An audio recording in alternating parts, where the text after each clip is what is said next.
২৬ March স্বাধীনতা দিবসে দৈনিক প্রথম আলোয় ছাপা হয় জাতীয় স্মৃতিসৌধের ফটকে ফুল হাতে একটি শিশু দাঁড়িয়ে আছে। প্রতিবেদনটি রাষ্ট্রের ভিত্তিমূলে আঘাত করেছে এই মর্মে ২৯ মার্চ ডিজিটাল নিরাপত্তা আইনে মামলার পর আটক করা হয় সংবাদটির প্রতিবেদক শামসুজ্জামানকে।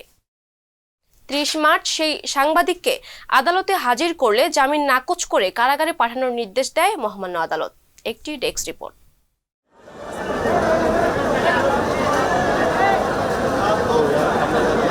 সাভারে কর্মরত প্রথম আলোর নিজস্ব প্রতিবেদক শামসুজ্জামান শামসকে পুলিশের অপরাধ তদন্ত বিভাগের সিআইডি পরিচয়ে বুধবার ২৯ মার্চ ভোর 4:30টার দিকে জাহাঙ্গীরনগর বিশ্ববিদ্যালয় সংলগ্ন আমবাগান এলাকার ভাড়া বাসা থেকে তুলে নেওয়া হয়।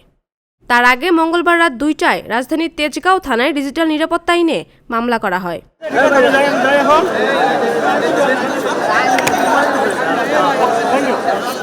বৃহস্পতিবার দুপুরে তাকে সেই মামলায় গ্রেপ্তার দেখিয়ে ঢাকার চিফ মেট্রোপলিটন ম্যাজিস্ট্রেট সিএমএম আদালতে তোলা হয়।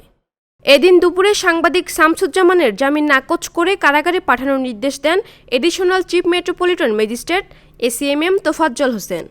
যেহেতু আসামির সংশ্লিষ্টে তদন্তকারী কর্মকর্তার কোনো রিমান্ডের আবেদন ছিল না, আমরা বিজ্ঞ আদালতের কাছে আমাদের আইনগত যুক্তি আমরা তুলে ধরেছি এবং আমরা বলেছি যে এই মামলায় যে অভিযোগগুলো আনা হয়েছে এবং সেই অভিযোগের প্রেক্ষিতে যেই ধারাগুলো আনয়ন করা হয়েছে সেগুলোর সাথে সেটা সামঞ্জস্যপূর্ণ নয়।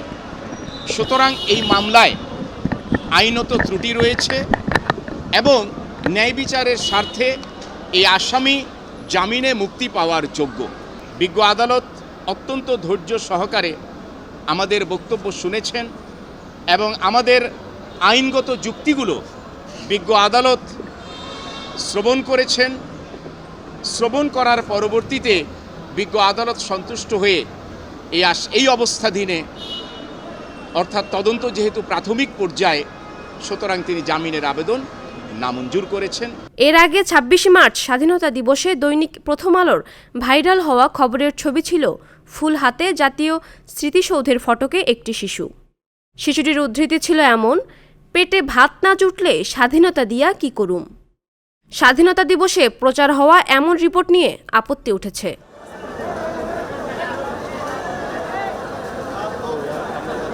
এই ঘটনায় আওয়ামী লীগের যুগ্ম সাধারণ সম্পাদক তথ্য ও সম্প্রচার মন্ত্রী ডক্টর হাসান মাহমুদ বলেছেন, মহান স্বাধীনতা দিবসের দিন করার প্রথম আলোর প্রতিবেদনটি রাষ্ট্রের ভিত্তিমূলে আঘাত করেছে। ডেস্ক রিপোর্ট, সংবাদ প্রকাশ।